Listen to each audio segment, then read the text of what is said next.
സംഖ്യ 1-ാം അധ്യായം 1 മുതൽ 54 വരെയുള്ള വാക്യങ്ങൾ.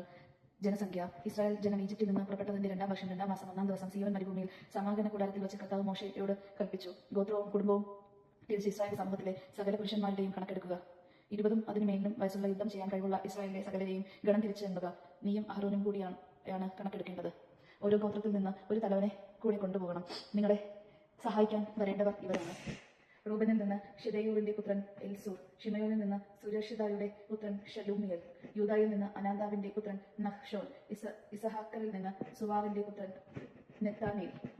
സുബോലൂണിൽ നിന്ന് ഹോലാനിന്റെ പുത്രൻ ഏലിയാൽ. ജോസഫിന്റെ പുത്രന്മാരായ എഫ്രൈം, മനസ്സൻ എന്നിവരിൽ നിന്ന് യാദകർമ്മം അമ്മീഹൂദിന്റെ പുത്രൻ എലീഷാമ. ബഹദൂദിന്റെ പുത്രൻ ഗമാലിയേൽ. ബെഞ്ചമിനിൽ നിന്ന് ഗിദെയോന്റെ പുത്രൻ അബിദാൻ. ദാനിൽ നിന്ന് അമിഷാദിന്റെ പുത്രൻ അഹിയോസർ. അഹേഷറിൽ നിന്ന് ഓക്രന്റെ പുത്രൻ പഗിയേൽ. ഗാദിൽ നിന്ന് റാവിയലിന്റെ പുത്രൻ എലിയാസാഫ്. നഫ്തലയിൽ നിന്ന് ഏദന്റെ പുത്രൻ അഹീറ. ഇവരാണ് ഇസ്രായേൽ വംശത്തിന്റെ നേതാക്കന്മാരെ തിരഞ്ഞെടുക്കപ്പെട്ട ഗോത്രത്തലവന്മാർ. മോശയും അഹരോനും ഇവരെ സ്വീകരിച്ചു. 2-ാം മാസം 1-ാം ദിവസം അവർ ജനത്തെ മുഴുവൻ ഒരുമിച്ച് കൂട്ടി.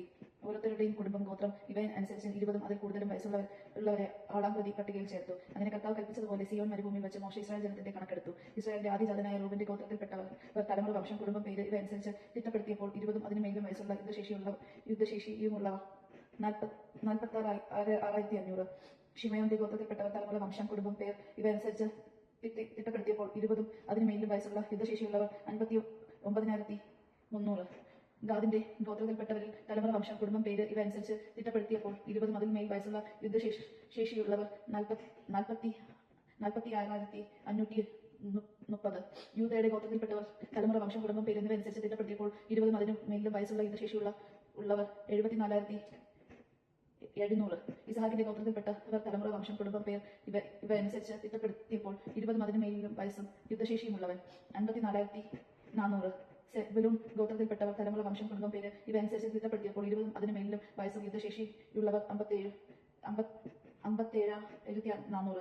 ജോസഫിന്റെ മക്കളായ എഫ്രൈമിന്റെയും മനസ്സയുടെയും ഗോത്രത്തിൽപ്പെട്ട തലമുറ, വംശം, കുടുംബം, പേര് ഇവയനുസരിച്ച് തിട്ടപ്പെടുത്തിയപ്പോൾ 20 അതിനു മേലും വയസ്സുള്ള യുദ്ധശേഷിയുള്ളവർ യഥാക്രമം 44,500, 30,500. ബെഞ്ചമിന്റെ ഗോത്രത്തിൽപ്പെട്ടവർ തലമുറ, വംശം, കുടുംബം, പേര് ഇവയനുസരിച്ച് തിട്ടപ്പെടുത്തിയപ്പോൾ 20 അതിനു മേൽ വയസ്സുള്ള യുദ്ധശേഷിയുള്ളവർ 36,500. ദാനിന്റെ ഗോത്രത്തിൽപ്പെട്ടവർ തലമുറ, വംശം, കുടുംബം, പേര് ഇവയനുസരിച്ച് തിട്ടപ്പെടുത്തിയപ്പോൾ 20 അതിനു മേലും വയസ്സും യുദ്ധശേഷിയുള്ളവർ 66,700. അശ്വറിന്റെ ഗോത്രത്തിൽപ്പെട്ടവർ തലമുറ, വംശം, കുടുംബം, പേർ ഇവയനുസരിച്ച് തിട്ടപ്പെടുത്തിയപ്പോൾ 20 അതിനു മേലും വയസ്സുള്ള യുദ്ധശേഷിയുള്ളവരും 40,500. നഫ്താലി ഗോത്രത്തിൽപ്പെട്ടവർ തലമുറ, വംശം, കുടുംബം, പേർ ഇവയനുസരിച്ച് തിട്ടപ്പെടുത്തിയപ്പോൾ 20 അതിന് മേലും വയസ്സും യുദ്ധശേഷിയുള്ളവൻ 53,400. ഇസ്രായേലിലെ ഗോത്രപ്രതിനിധികളായ 12 നേതാക്കളും മോശെ, അഹരോനും ചേർന്നെടുത്ത കണക്കിൽപ്പെട്ടവരാണിവർ.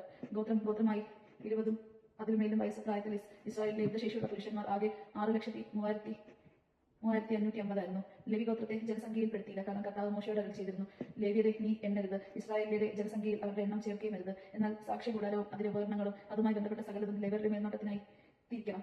അവർ കൂടാരവും അതിലെ ഉപകരണങ്ങളും വഹിക്കുകയും അതിൽ ശുശ്രൂഷ ചെയ്യുകയും വേണം. കൂടാരത്തിന് ചുറ്റും അവർ താവളം അടിക്കട്ടെ. കൂടാരവുമായി പുറപ്പെടേണ്ടി വരുമ്പോൾ ലേവ്യർ അത് അഴിച്ചു കീറുകയും കൂടാരം മടിക്കേണ്ടി വരുമ്പോൾ അവർ അത് സ്ഥാപിക്കുകയും വേണം. മറ്റാരെങ്കിലും അതിനെ സമീപിച്ചാൽ അവനെ വധിക്കണം. ഇസ്രായേൽ ജനം ഗണങ്ങളായി തിരിഞ്ഞ് ഓരോരുത്തരും താങ്കളുടെ പാളയത്തിന് സ്വന്തം കൊടിക്കീഴിലും താവളം അടിക്കണം. ഇസ്രായേൽ സമൂഹത്തിന് നേരെ ദൈവകോപം ഉണ്ടാകാതിരിക്കേണ്ടതിന് ലേവ്യർ സാക്ഷ്യം കൂടാരത്തിന്റെ ചുമതല അവർ വഹിക്കുകയും വേണം. ഇസ്രായേൽ ജനം അപ്രകാരം ചെയ്തു. കർത്താവ് മോശയോട് കൽപ്പിച്ചതുപോലെ അവൻ പ്രവർത്തിച്ചു. ദൈവജനമാണ് നാം കേട്ടത്. നമുക്ക് ദൈവത്തെ സ്തുതിക്കാം. ക്രിസ്ത്യാനിക്ക് സ്തുതി.